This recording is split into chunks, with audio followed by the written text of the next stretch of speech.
भजसी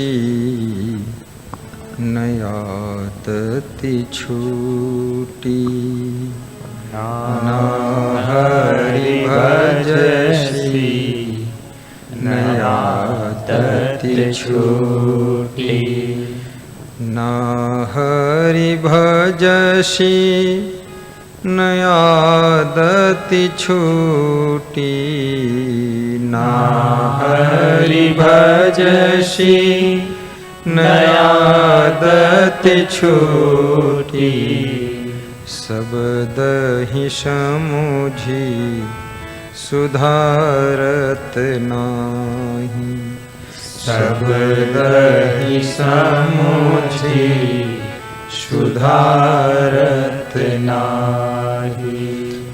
आंधर भये हियो की फूटी। आंधर भये हियो की फूटी। ना हरि भजसी नयादति छूटी। ना हरि भजसी नयादति छूटी। ना हरि भजसी नयादति छूटी। ना हरि भजसी नयादति छूटी।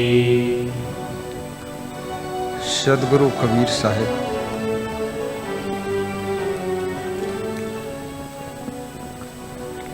प्रस्तुत शब्द में आदत पर जोर देते हैं। मनुष्य तो एक है परंतु उसमें आदतें अनेक हैं।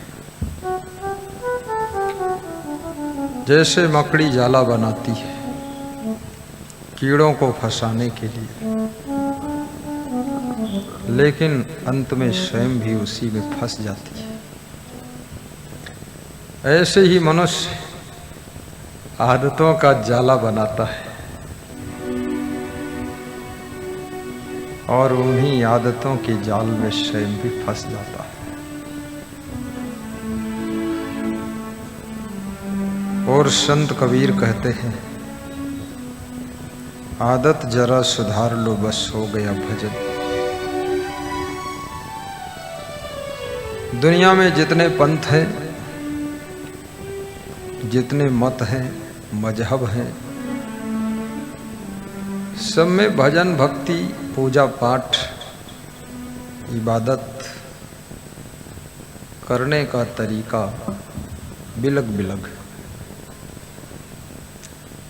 और सबकी मान्यताएं भी बहुत अलग अलग है। कोई मंदिर बनाकर पूजा करता है, कोई राम को इष्ट मानता है, कोई कृष्ण को इष्ट मानता है, कोई काली देवी को इष्ट मानता है, कोई गौरी देवी को इष्ट मानता है, कोई शंकर भगवान को इष्ट मानता है, कोई विष्णु भगवान को, कोई लक्ष्मी पूजा कर रहा है,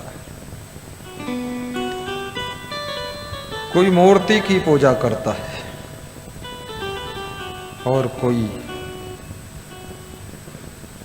बिना मूर्ति की पूजा करता है। कोई माला फेर रहा है, कोई मन को फेर रहा है और कोई दूसरों का माल फेर रहा है।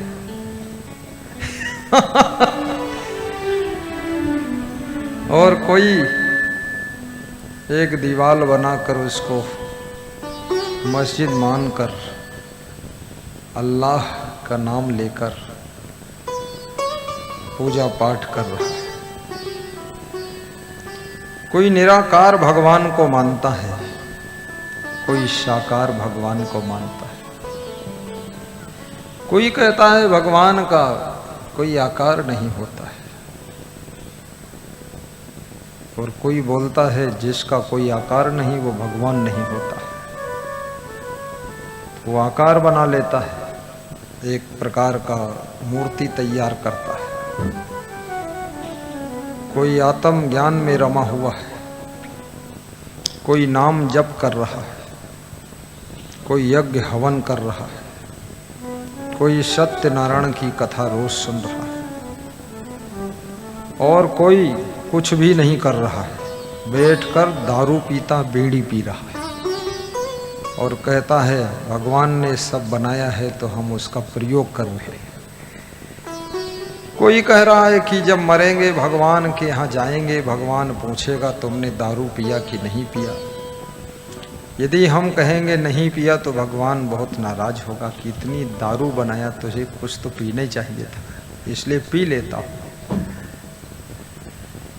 कोई भांग खा रहा है और कहता है कि यह शंकर जी की बूटी है, जन्म जन्म की घूंटी है और शंकर जी की बूटी है और बात हमारी झूठी है, आदत कभी न छूटी है। और ये शंकर जी की बूटी है और जिसके कारण पत्नी भी रूठी है, बात हमारी झूठी है।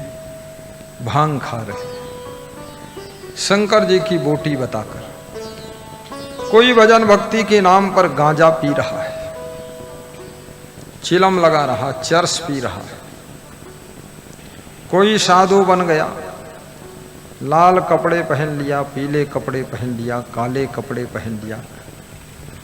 कोई बजरंग बली का भक्त बन गया, कोई शनि देवता का भक्त है, सरसों के तेल में शनि देवता को स्नान करा रहा है। और कोई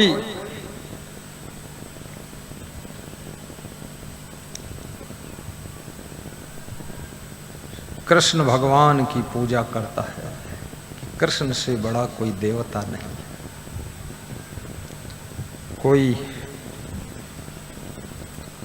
पेड़ पौधों की पूजा कर रहा है, कोई धरती माता की पूजा कर रहा है, कोई गौ माता की पूजा कर रहा है, कोई चंद्रमा की पूजा कर रहा है।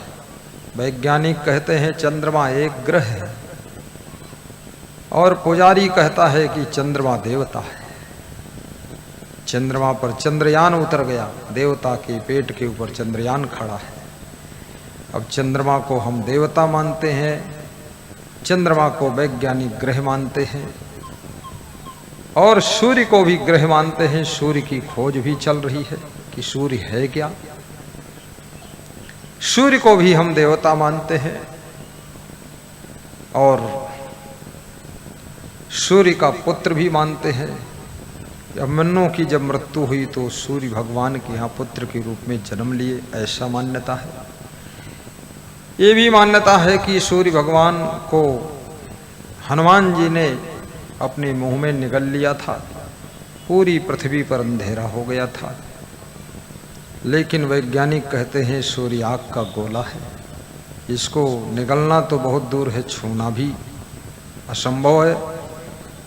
कितने डिग्री सेल्सियस इसका तापक्रम है और बहुत दूरी है, फिर भी यहाँ लोगों का हड्डी पिघला देता है। और सबकी बिलग बिलग धारणा है। कोई ईसाई ईसा की पूजा करता है, कोई मूसा की पूजा करता है। यहूदियों की धारणाएं कुछ अलग हैं। मुसलमानों में भी दो भाग हैं, शिया और सुन्नी। शिया और सुन्नी लड़ जाते हैं। अल्लाह को दोनों मानते हैं लेकिन आपस में सल्लाह नहीं करते हैं और खुल्लम खुल्ला झगड़ा कर देते हैं, उसमें भी मार काट होती है। राम को मानने वाला कृष्ण की मूर्ति से कहता है कि धनुष बाण लोगे तो नमस्कार करूंगा, ये बांसुरी से नमस्कार करने वाला नहीं हूं। कृष्ण कहते हैं कि तू धनुष पकड़ा दे, मेरे को अड़चन नहीं है, बांसुरी ले जा, धनुष दे जा। सब इतनी धारणाओं से भरा हुआ मानव का मन बड़ा विचित्र संसार है। इसलिए जगतगुरु शंकराचार्य कहते हैं विचित्रो अयम संसार, ये संसार बड़ा विचित्र है। कोई तालाब की पूजा महिलाएं करती हैं, शादी विवाह होता है, 10-20 स्त्रियां गीत गाते हुए तालाब में जाती हैं वहाँ कुछ करती हैं, चावल वावल फेंकती हैं, कोई एक डलिया फेंक देती, उसी में तैरती रहती है और कुछ बुदुर बुदुर बोल कर चली आती है। और जो दुल्हा है उसके लिए कहती हैं ये भी ऐसे ही नरक के तालाब में डूब जाए, शादी हो जाए इसकी भी, हमारी तरह इसकी भी दुर्दशा हो जाए, हे तालाब देवता इसको भी डुबाओ। कोई समुद्र की पूजा कर रहा है और लेकिन कौन है धरती के ऊपर ऐसा व्यक्तित्व जो अपनी माँ की पूजा करता हो, अपने पिता के चरण छूकर आशीर्वाद लेता हो। ऐसे पुजारी की खोज की जा रही है जिसने माता पिता के भीतर दुनिया के सभी देवी देवता का दर्शन किया हो। वही वास्तव में सबसे बड़ा भक्त होता है जो गुरु के अंदर 33 करोड़ देवताओं का दर्शन करता है।